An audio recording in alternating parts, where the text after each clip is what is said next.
just to that effect, that the last pole shift moved Siberia into what is the frozen zone of the Arctic Circle.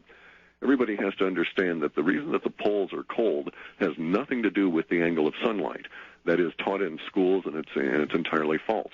The reason the poles are cold is because the magnetic force lines of our planet draw down highly charged particles, which in turn basically exclude air and, if you will, bring space in closer to the poles, causing it to be colder up there. The atmosphere is demonstrably thinner, and the magnetic poles bring down this high energy, and it freezes things very rapidly. This is independent of light. So it's quite probable that you could be moved into this band and freeze very quickly. And there's tons of stuff in Alaska in terms of the things that are currently frozen in the permafrost, as well as Siberia, to suggest that that's exactly what occurred.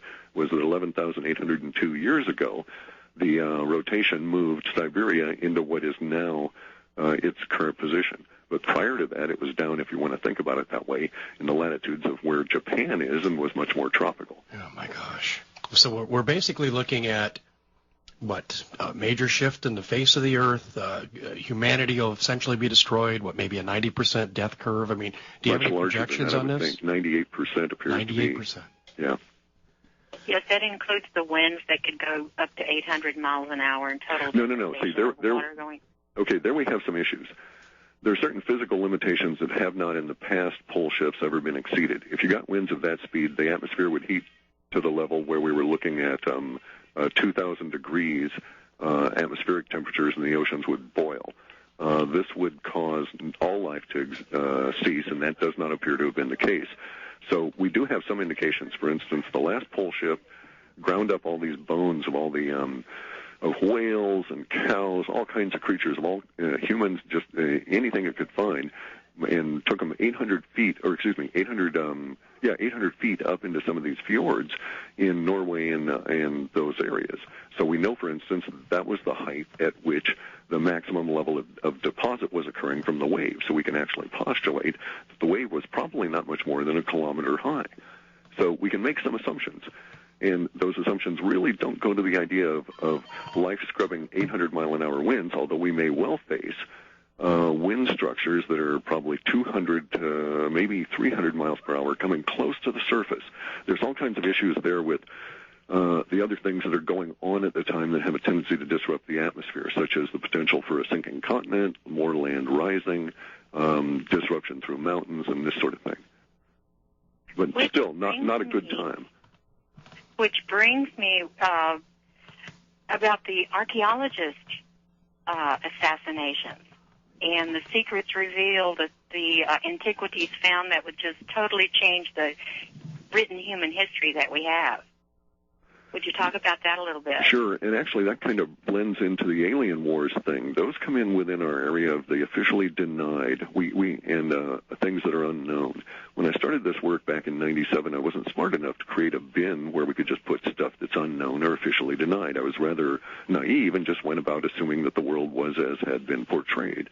And that's when I ran into things like this. But the devices that we're seeing within our data are an archetype suggestion that there's going to be a leak of, if you will, ancient technology. It may be from previous civilizations that's being kept under wraps. And it will happen during this next couple of years simply because things are so tight up against a very large fear boundary, which is 2012. And then when you talk about the archaeologist getting assassinated, of course that makes me think of Egypt and Hawass. I noticed. Yeah, I was very careful about that. Yes, you were. Because we don't, as a rule, we don't deal with names. We keep names and have this structure we call the model of model space. And that's the only place we really hunt for known personalities occasionally. And in this case, I don't have any indication that it would be him, but enough of the traits seem to point in that direction. And we're seeing strange stuff now along those lines that may prompt just such an act. Because, for instance, we now find out that they're building walls all around the Giza Plateau to prevent tunneling. Yes. Illegal, if you will, digs going on that they don't like, and they have gone in a major control mode, all of which ends in the late 2012, by the way. Curious timing on that. Clif, could these tunnels be a search for ancient technology? Correct. The supposed Hall of Records kind of stuff. Exactly. And could be maybe looking for a way to somehow bypass or avoid what's coming? I don't know that there's a feasibility of that. This may be. At first, the opinion was that the big squeeze was somehow related to the galactic alignment. This current structure of our thinking, that it's entirely solar dependent and relates to how fast the sun spins at the equator versus the poles, it rules out the need for anything extra solar, so it accommodates the more frequent pole shifts because we don't as frequently align with the galactic center. But it may be a natural part of the whole process of refreshing all the planets. In other words, our magnetosphere has been degrading for the last 11,000 years, and it's gotten to the point where it's got huge holes in it, and we're suffering the consequence of that through solar radiation. Without a recharge of the magnetosphere, we would progress to the point where it would degrade more than 80%, if you will, of coverage of the planet, and at that point we start baking out in radiation like the moon, and we would be a dead husk. So we need to have it recharged. Is that what you're calling the sun disease? Exactly. That was our first hints of this, was data in 1997 that kept showing the sun relative to disease. And over the years, we've thought, well, maybe it means too much sun and everybody's going to get, skin cancer. No, that didn't turn out to be it. Finally, it kept going to the point where it resolved down to the sun itself is diseased, if you will, but it's not like a malignant tumor or anything. It is like the word dis-ease in the sense that we think that because of the magnetic twisting, the sun gets all magnetically bound up and has to refresh itself by releasing this.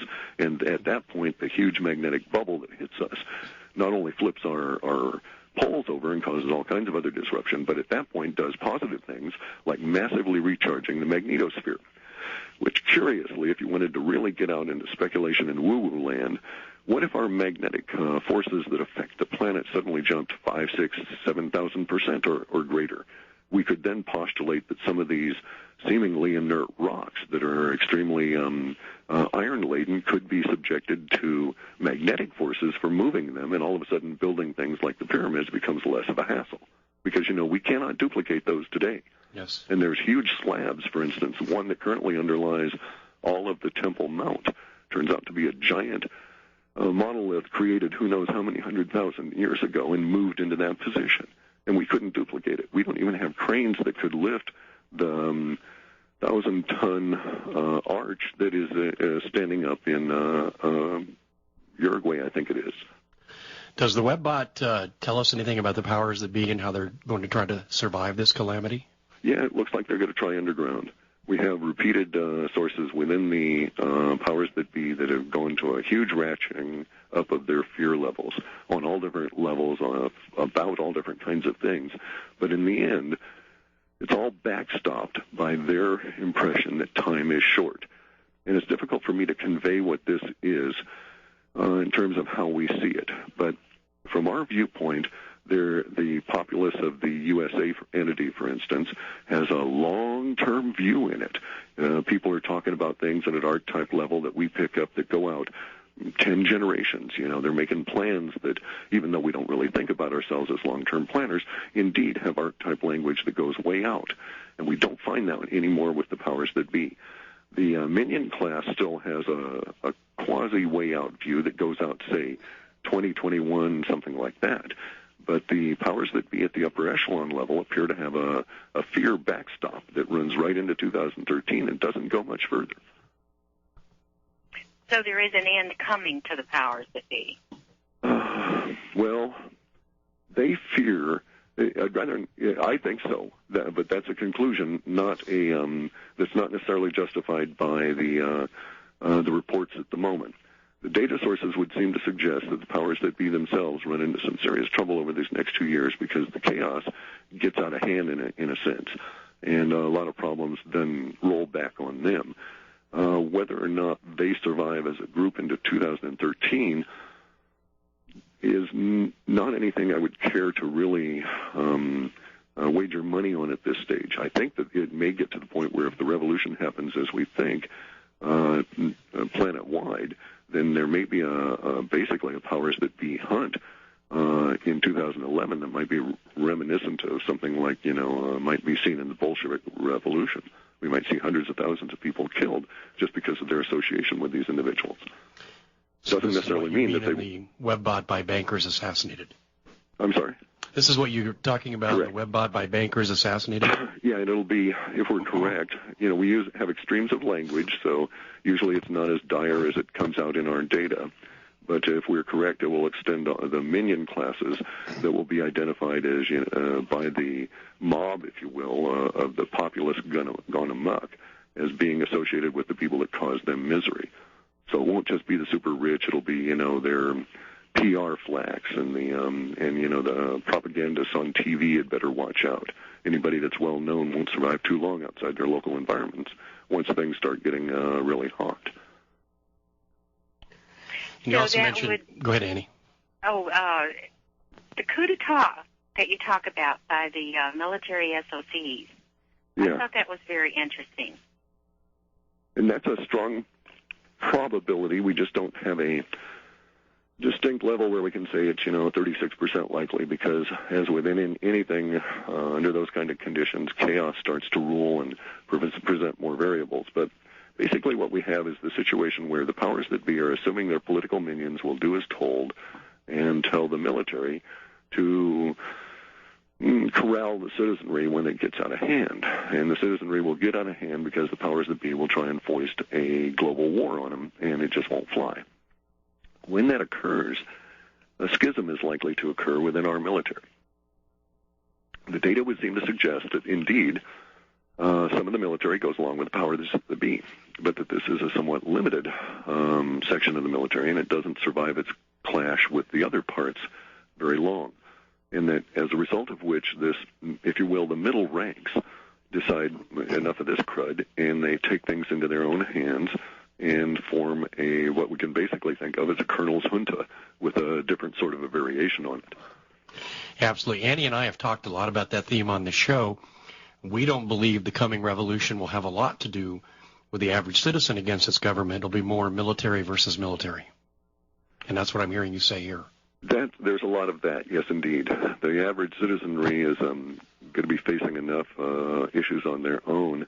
We don't have a lot of data, for instance, that shows civilian militias in conflict with National Guard units or anything like that. That's quite correct. We don't see that sort of thing. So in the beginning, the way I kind of see it is the military going along with what the government junta, tells them to do.